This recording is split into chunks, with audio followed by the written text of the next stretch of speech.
Good afternoon, everyone, and welcome to the Greater Atlanta Area Virtual College Fair. This afternoon, we have a panel titled The Counselor Corner.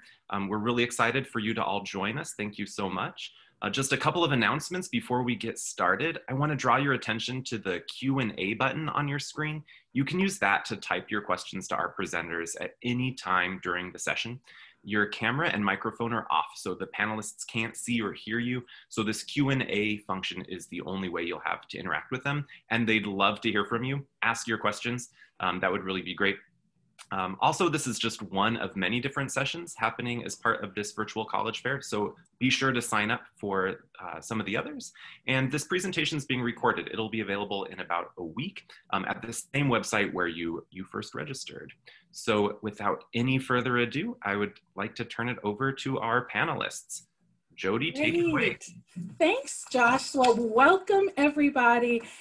And I don't know about you all, but it has been a day. So we were sort of talking earlier about how fun it is that we get to sort of hang out with counselors from across the country and hang out with each other for just the next 45 minutes or so. So again, welcome in. And we've all decided, we talked amongst ourselves, we're gonna have a good time this afternoon. So please feel free to start loading your questions into Q&A, and we're gonna get to as many of them as possible. So now, you know what, you all, this looks just like the Brady Bunch intro or Hollywood Squares. Oh, I can tell we're gonna have fun. So I tell you what, I'm gonna now turn it over to the people we've really come to hear from, and I'm gonna ask them to just introduce themselves, maybe share a little bit about their colleges, and we're just gonna see where we go from here. So who wants to be first? I pick on Amy from Agnes Scott. Hi, everybody. Hi, Jody. Very excited to be here amongst all these great friends. My name's Amy Confoss. I'm the Director of Admission at Agnes Scott, and I've been a part of the admission team at Agnes Scott for about 12 years. Hopefully you're familiar with Agnes Scott, but if not, we are a small liberal arts women's college located in Decatur, a wonderful, beautiful city right inside of Atlanta, as I like to say. So excited to be with you. Hello, everyone. Glad to be here.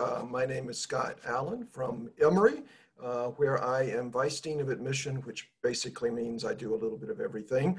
I have been there at Emory for 33 years, all in admission.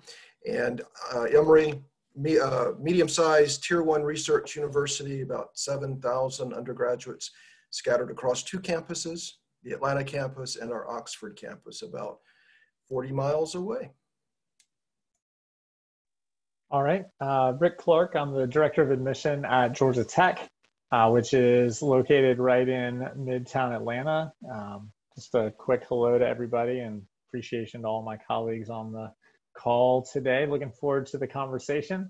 You know, Georgia Tech, mid-sized research public school, and right now kind of interesting to see that because of our online grad programs, we are at over 40,000 students, and those online grad programs are actually making up 1/3 of our total students.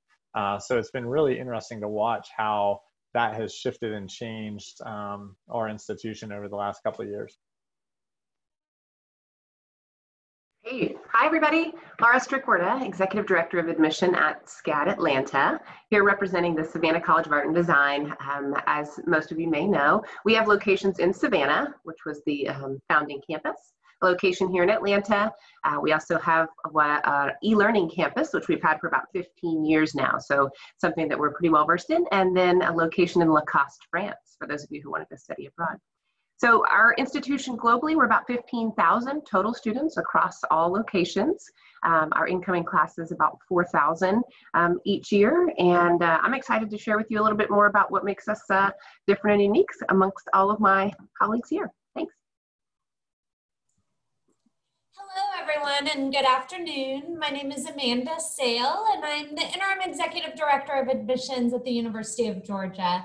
UGA is located about 90 minutes outside of Atlanta in Athens, Georgia. So just right outside of the city. We are a large state institution, large research institution with over 200 different majors and 17 different colleges and schools. So a lot of opportunities for students to study many different things with world-renowned faculty. Oh, I got to unmute. So thank you so much. And I do want to apologize.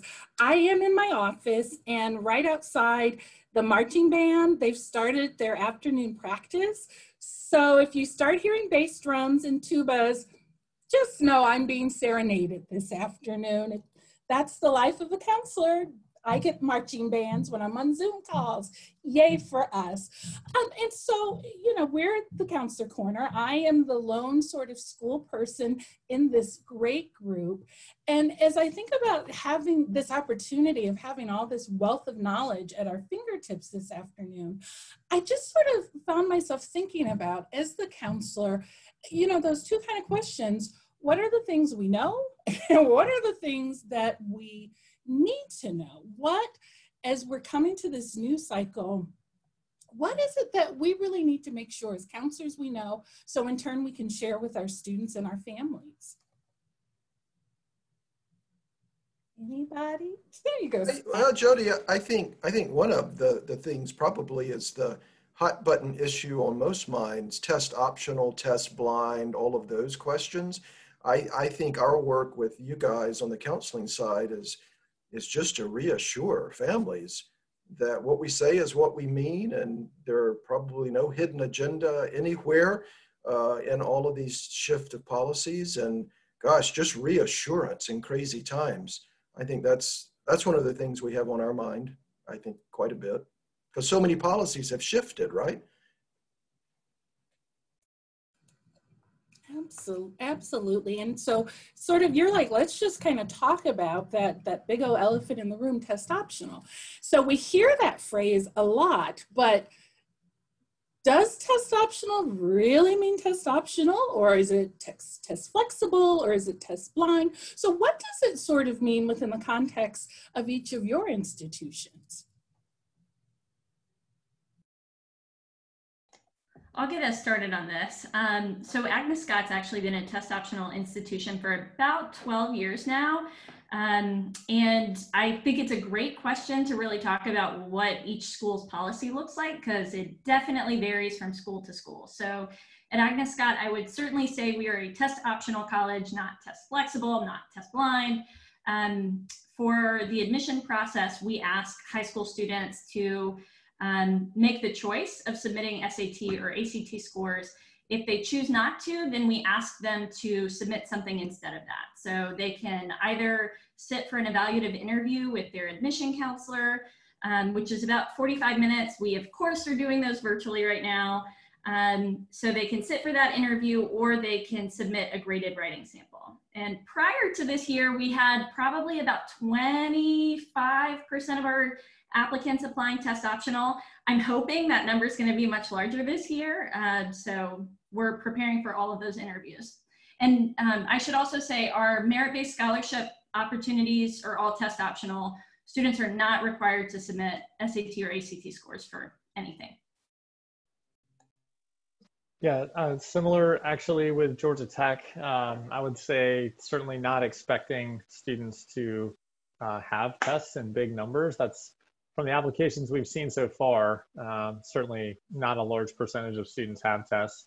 You know, I would say that even for those who do send them, when we talk about holistic admission, you know, we look, for instance, when a student applies at their transcript, we look at the grading scale, or we look at the grade trend or the course choice. I actually kind of think for the students who submit tests this year, we'll be looking also in a holistic way at that, because the environment in which they took the tests and the number of times they might have been able to take the test, it's just not like normal years.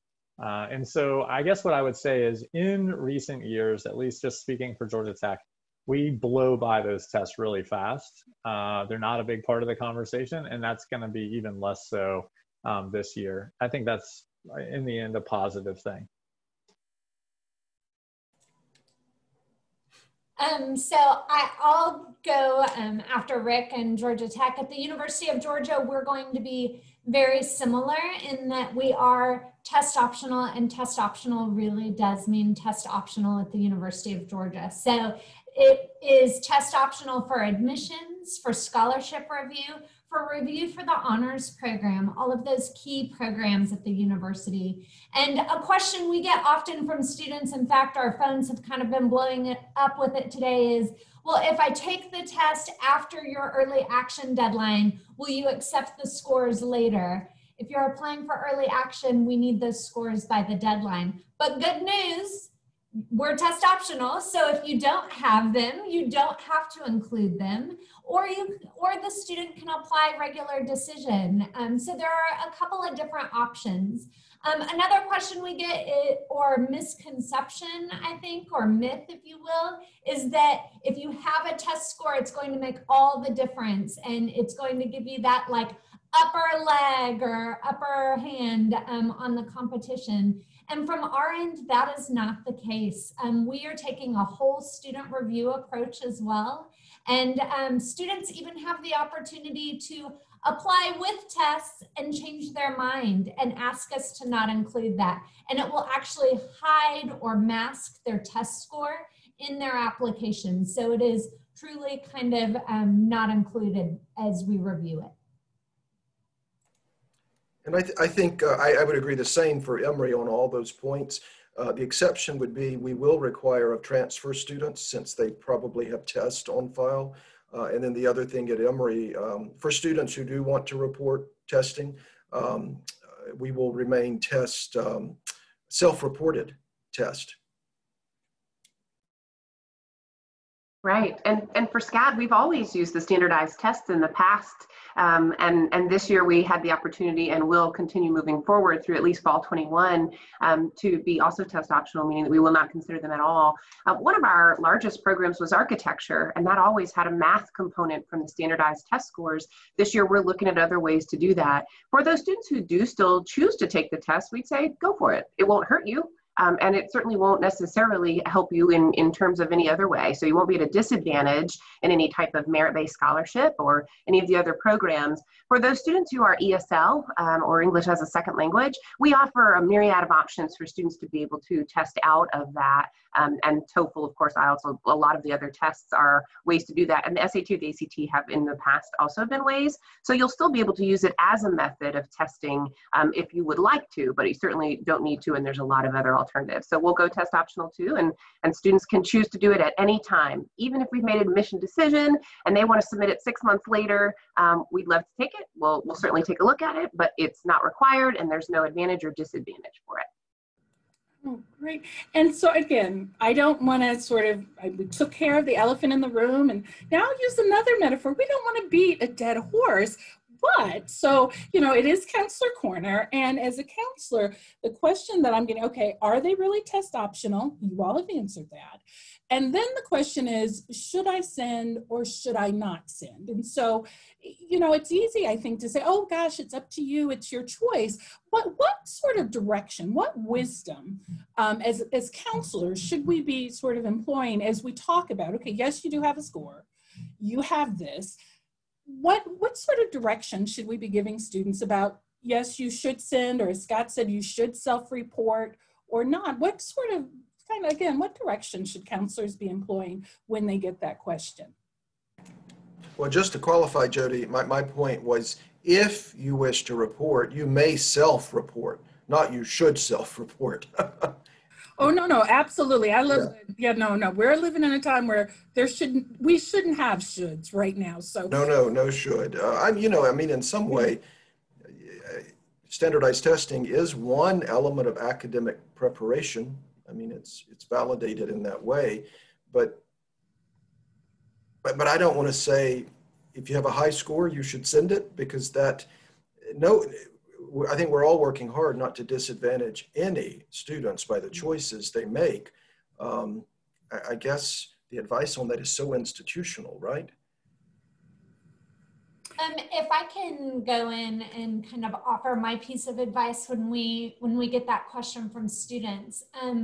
when students are applying to the institution and we are taking that whole student or holistic review, the question that I would push to the student is, how does it tell your story?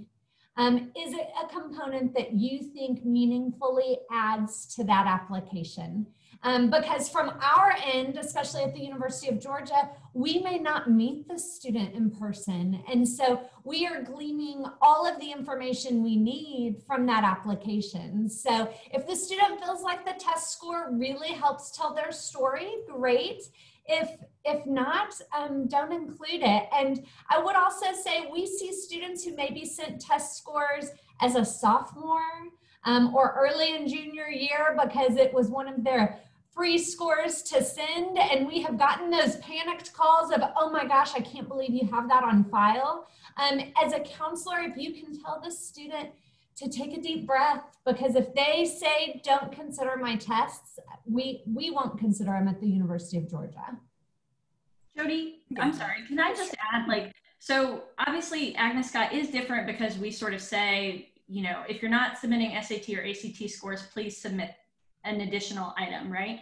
But our piece of advice is always how do you feel best represented by each piece, right? Which one really speaks to your strengths? And so I think Amanda was getting to that point that it's really what is going to add value to your application. If you're a great writer, the graded writing sample might be an amazing option for you. If you really enjoy the interviews that you've had, try an interview. That is an amazing part, way that we can sort of add more personality and really get to know a student and their fit for Agnes Scott. So I would just say it's a conversation, and many of our admission offices are answering lots of those questions right now. So if anything, I would say encourage a student to reach out to us or read what we're writing on our blogs and things like that about test optional this year. One other thing I would just comment on, I think there would be some students where if you articulate it as, do you feel like this adds to your story? They may just look at you with a blank look and not understand what that means. Sometimes, for some students, that's going to totally resonate and they're going to know exactly what you're saying. I guess for those kind of more quantifiable, students that need it put in metrics, one possible guidance could be, all right, well, if your test score is falling within their middle 50% range, historically, then, you're probably in good shape to send that. The caveat I would put on that is, this year, though, test scores are just different. Because they haven't taken it as many times. And at least I can say for everyone I've talked to around the country in the admission offices, they're all saying that number is just not what it used to mean, because who knows the circumstances they took it under. They could have taken it under a lot of duress. They could have taken it when they were sick. Somebody in their house was sick, all kinds of stuff. So we're already kind of questioning that number in ways that maybe we hadn't in the past. I guess I would just throw that out there. And I would say, as a test optional school, we always should have been questioning those numbers, right? So, I think to Rick's point, it is different, but there are really important reasons why test scores are really, really complicated. Oh, go ahead, yes, Scott. Well, no, I was just going to say to Amy and Amanda's point about telling your story, I think it probably puts a little bit more focus on how, and Jody, you help students with this, how they choose teachers to provide recommendations. The power of teacher narrative related to these students, I think that's going to be more critical. It's always been important, but more focused this year. Right. And I think for SCAD anyway, we are obviously about the creative and about understanding each individual story. And at SCAD, from the moment that a student submits an initial application, they're assigned a personal admission advisor that will walk them through that entire process. And if a student feels like, I took these, I'm not sure if I should submit or not, and one of my colleagues just shared that it is a little bit institutionally specific, but I would say to the counselors out there that are asking, if you have a student who's planning to apply to SCAD, tell that student or parent, if they are the one who's doing most of the assisting there, to reach out to the admission advisor specifically and say, hey, this is what my kid did, or these are my scores, and do you think I should submit them? And we always are trying to look for ways to help a student to improve their application so that they can best be reflected through the forms that we have, but also by getting to know them. So whether it's learning about their story because they're telling it to us, or whether it's learning of their score and advising them about, whether to submit or not, it will never be used against a student. So that's for sure here. But the individual admission advisor can always offer the student some background information about what an advantage may be if it could help them to test out of a math course or something like that. So I think it's certainly worth just finding out specifically what the institutions that your students as counselors are most interested in and what they want to do individually. That's great. And I think what this conversation is really highlighting is we're not living, this is in no way going to look like what fall 2019 looked like for us. And I have taken to referring to time in the before and the now. And so there are moments when I have to catch myself and I will say, oh, wait a minute, this is the now in the before that work. So as enrollment professionals, what are those moments for you right now when you're catching yourself and saying, oh, this is the now, and I've got to sort of let go of what used to be. And I mean, clearly we know testing, we could talk about testing all day, but what would be some of those other things that as you're coming to your work, oh yeah, this is the now, and it's not what we would have done this time last year? If I can kick us off, I'm actually going to spin the question kind of on its head and take a positive out of what the pandemic has brought us. That's something we're trying to do in our office. It really has shaken things up with how we meet with students and counselors and given us kind of an a la carte pass to get creative and innovative and meet students where they're at and get information to them. There are challenges for sure. Zoom fatigue is real, and we are seeing it with our staff and with our constituents and just across the board.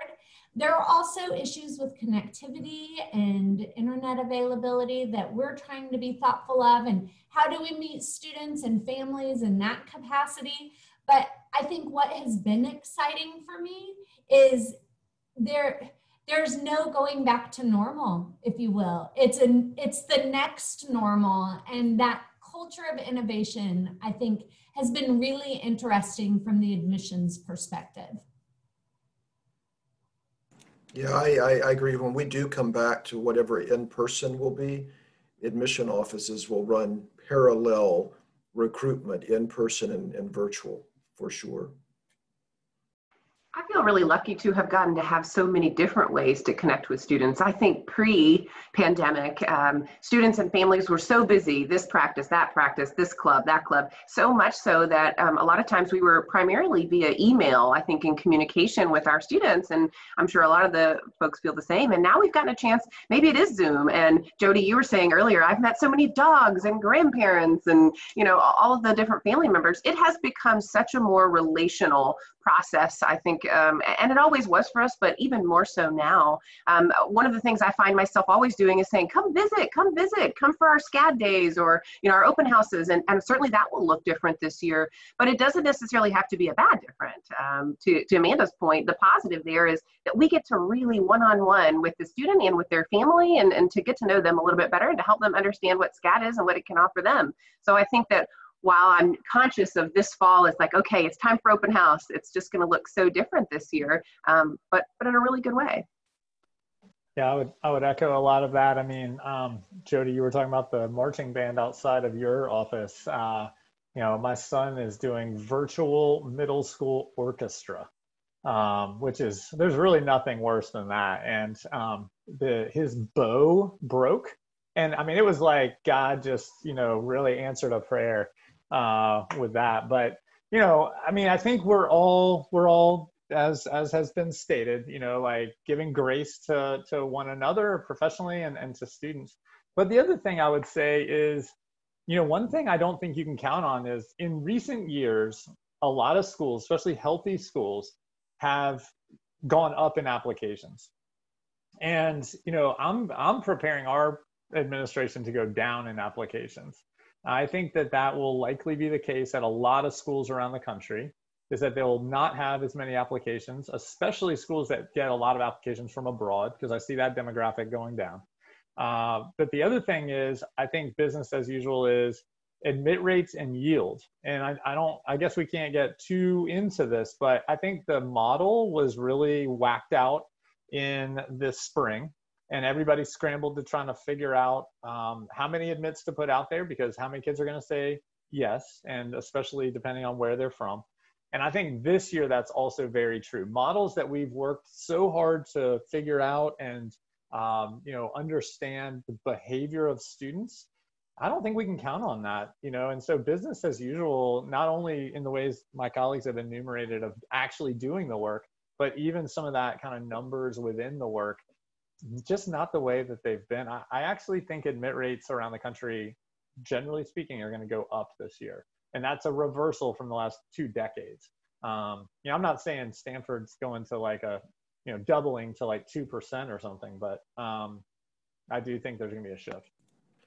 To add to that, Rick, I think, and none of us have an answer to this quite yet, of course, Jody, the economy, devastated industries, the modeling we've all done with financial aid over the years, who knows where that will land with never mind university college budgets as well. So that, get with us a year from now, and I bet there's a whole case study that could be presented.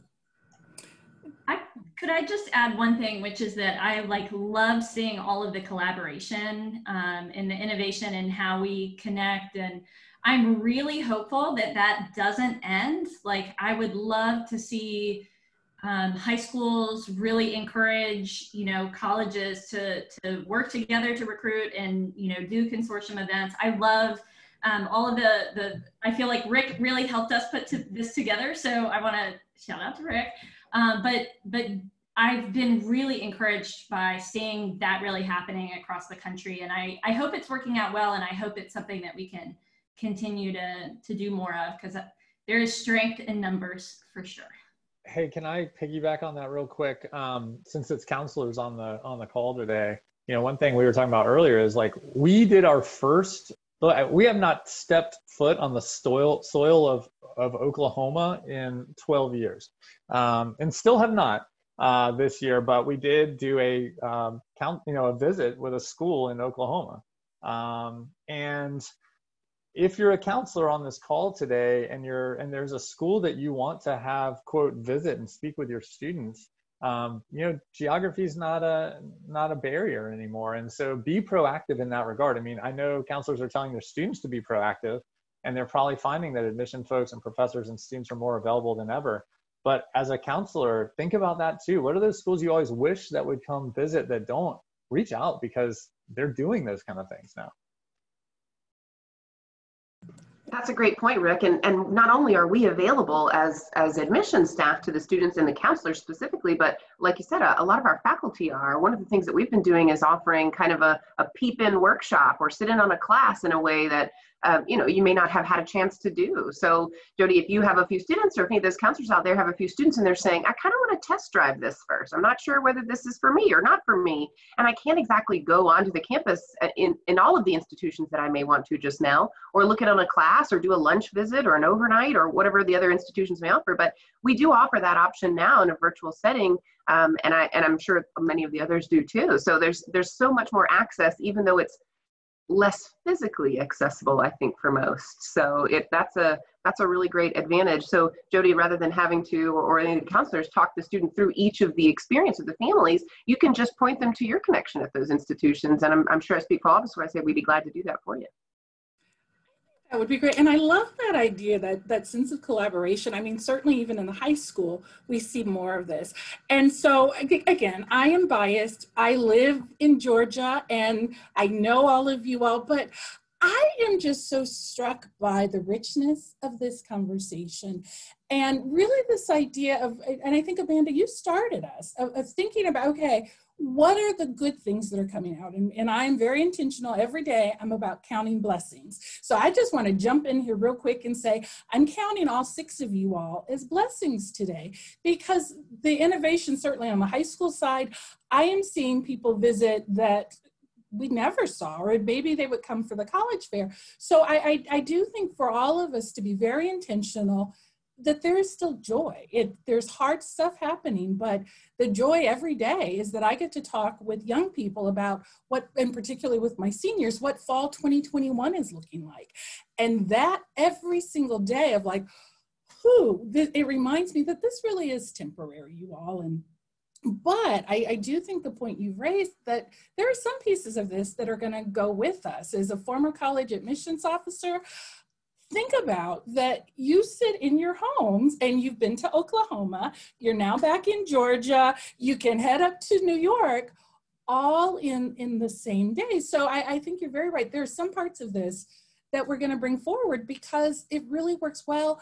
And most importantly, it works well for students and families. So those issues about access to getting on a plane to fly somewhere to visit, oh, well, you know what? We can do some of that virtually. So again, we're a counselor. You know what? This conversation, our time is flying by and I'm having so much fun. So wait a minute, I know other people are here on the call with us. So please, please, please know you are welcome to put questions into the box and we will do our best to answer those. But I'm having a good time. I feel like I'm just out with my friends, not that I go to restaurants anymore. But I just kind of wanted to talk about, so again, as I thought about our time, I thought, what are those things that are popping up for me? And so, you know, we've covered the testing and what's changing. And one of those questions, there's some changes on the Common Application about sort of tell us your COVID story, tell us your experiences. And then there's always that additional information. How do you really want students to use that this year? I've already had conversations with kids about, well, it didn't really impact me very much, but I feel like I need to write something. And like, let's just hold your roll on that. So as counselors, what do we need to be encouraging our students? How do you really want to see students use those new pieces of applications as they're sharing their stories? Jody, I had a student ask the other day in a presentation in a really humble way, which I appreciated. She said, you know, I've not been directly impacted in all the ways you might measure it, but watching others, I've learned a lot about life and how I see things. And she said, Mr. Allen, would that be okay as a response?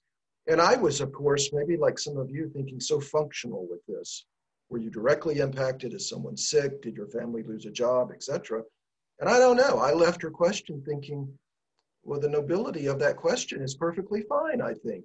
What have you learned from this ongoing challenge?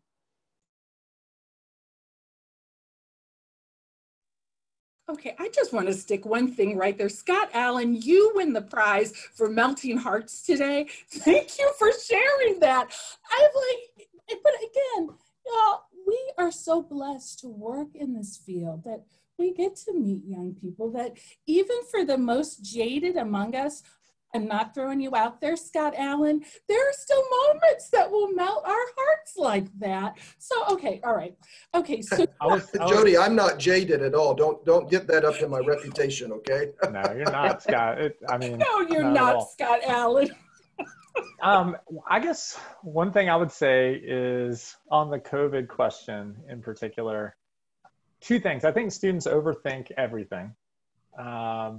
And so they don't need to worry about it and think about it too much. And to kind of illustrate that, when we read an application, we read it cover to cover. So where something is placed is not really what we're thinking about. Like, you know, you're not getting more points if you put it in the right place. Like, we're just trying to get the whole story. And so what I've kind of told students is, you know, work on your application the way you would normally. And then if there's something that's really missing that's specific to these last 6 months, then you actually have something additional to say, and that's where you should use it, right? But honestly, maybe my colleagues would disagree with me, but I mean, as we've started to read applications, you know, as we're kind of getting rolling with training and stuff, it's like, you know, you might read a kid who puts something in there and it's like, nah, that doesn't really add anything. It's not going to hurt you either. So again, if they feel compelled and they want to say something, I guess I just would say, just don't overthink it. Put in there what you'd like and move on. Yeah, I think I work with so many creatives all the time, and innovators and makers, and they're the ones right now who are going to be working towards designing our future. And what is that going to look like after all of this? So I would just say that I think parents and maybe us and even counselors are going to have a more difficult time adapting to this change in the process than the students will. So I would say what you should answer in that section for me, what would make me the most excited to read, I think, would be, what have you learned from this, or how have you grown as a result of this? And sometimes that starts out with what could otherwise be, a sad story. But often it's the overcoming that is the most compelling part of the sad story. So hearing whatever has gone on, whether it was directly affecting you personally or your family or maybe your school or your best friend, is part of the story. But for me, it's always far more compelling if what comes after that is what you want to do as a result of that experience, or what you have been able to do as a result of that experience, or how you've shifted your own passion,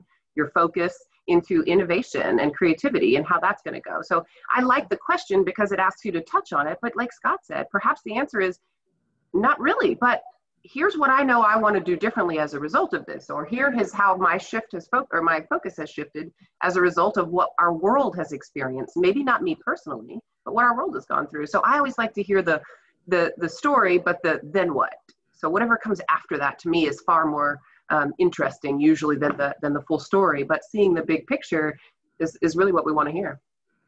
Great. Well, we've got a couple of questions in the chat. And so first we're going to go to our friend, Counselor Ann. And Ann is asking, how are schools delivering courses this fall 2020? And then what are we really anticipating is going to happen when we get to spring 2021? And, and basically sort of how are we all in sort of reinventing delivery for, because every day it seems like our COVID numbers in Georgia change, they go up, they go down. So what are your institutions thinking about as we're heading towards spring 2021? I can give an answer I think is going to be pretty accurate for the system, for public schools in the system. What we are hearing from our University System of Georgia and the Chancellor is they would like to see us create more opportunities for students to interact and to engage with one another. And that is true academically, that's true socially, et cetera. So to extrapolate that just kind of quickly for tech, I believe these numbers are pretty close to right, which is kind of how admissions always goes, close to right. About 10% of our classes are fully in person. About 30% of our classes are fully online, and the other 60% are some hybrid mix. So basically what we're hearing is they would like to see all of that move a little bit more towards more interaction. So, that's kind of what I can tell you, and what the directive is from the system at this point. And then we have another one from Sadia. What types of things are you highlighting to persuade or steer students towards your institutions, given that, the previously conceived notions of what the college experience would be are going to be different? And, really, what are the aspects of student life that are changing? And then what are some of the things that are still the same even now? One of my favorites is all of those of us who, I used to pick on my little brother all the time for just staying in his room playing video games instead of getting out there and, doing sports or being in clubs. And, parents are notorious from, get away from that screen. And isn't that ironic that the students right now who are kind of engaged the most are the ones who have always been doing Fortnite, with their friends, or, any of those other interactive games. And that's kind of what it's turned into. And yes, we offer a game design program and interactive, but it is fascinating to me that there's so many aspects of what the students are naturally already doing that's going to help propel them in this next phase. So I'm finding it very, I have to look myself in the mirror and say, okay, no more video games are not bad. Interactive reality is not bad. This is just a new way. So I wanted to share, last week we had Black Hat, which for us is our big spirit week at Agnes Scott. And it's, full of class competitions. There's a big quad decorating. It looks terrible. If you've ever seen it, it's just like lots of colors that all clash, but it's a lot of fun for students. And you know, one of the really hard aspects, we are fully remote, so only a very small number of students are living on campus. All of our classes are, you know, online right now. So, but I loved seeing that our students figured out a way to essentially do this via Instagram. And so like they, you know, flooded hashtags like to try to get points for their, you know, classes so that they could, you know, compete in the competition. So it was amazing to see sort of it all play out on Instagram. And so I think that what we're really finding, and I would imagine high schools are finding this too, like the students have the great ideas. We just sort of need to listen to them and help them find ways to bring it to life. So I was,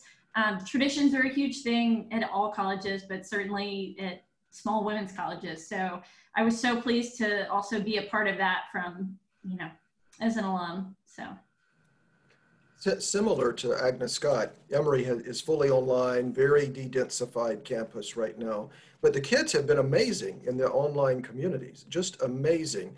But you know, to your opening point, Jody, about the then and the now, this is a really difficult question posed because the now may evolve every 12 weeks of a semester. And what we're talking about right now may look very different in the spring or next fall. Who knows where COVID will be, what the vaccine situation will be, and every semester compounds. So if we gather in a year, if we're all still virtual, hopefully not, will we be talking about a reality that make this conversation look sort of basic, you know? Who knows? Oh, exactly. Well, all right. So we've got like about 3 more minutes, but I've told you this conversation absolutely has flown by. And this has been such a delight getting to hang out with my neighbors and really fun. And as we talk about blessings, again, you all are definitely part of my blessings for today. But here's your opportunity. It's just you and some of your very best counselor friends from across the country. Just sort of as we take these last couple of minutes, if you could just stand up there and say anything to us, what would kind of be your charge? What do you want us to ensure that we're passing along to our students? You've got the soapbox, you've got the mic. What do you want to send us off with? I'll start us off to use some words that Rick said earlier that we have said often in our office. Give yourself some grace. These are weird times and nobody anticipated that. And kind of what Scott was saying, had you asked me in March that this was going to be what my October looks like, I would have probably laughed and cried at the same time. So we recognize that for counselors and for students, like you'll have a lot on your plate and the plate is on fire and you're in the middle of a train wreck, like all at the same time. So just give yourself some grace and recognize that from our end and from our offices, we see that as well.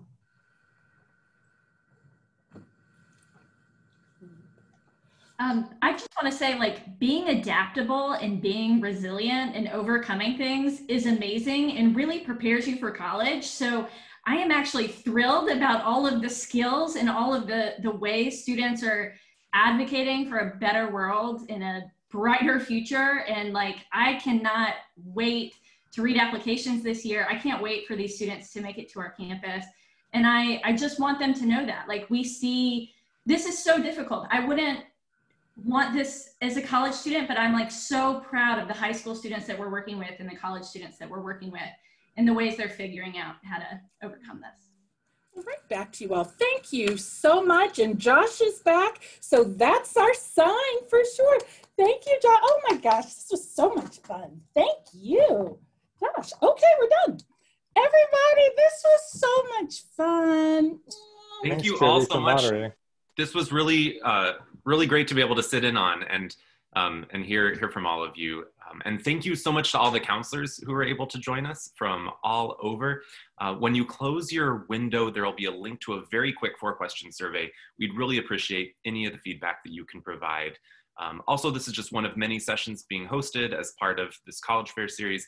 So sign up for additional sessions. And again, like I mentioned at the beginning, in about a week, you'll be able to find this session's recording, as well as all the sessions from the College Fair online. So thank you so much to all of our panelists for joining us, and have a great evening, everyone.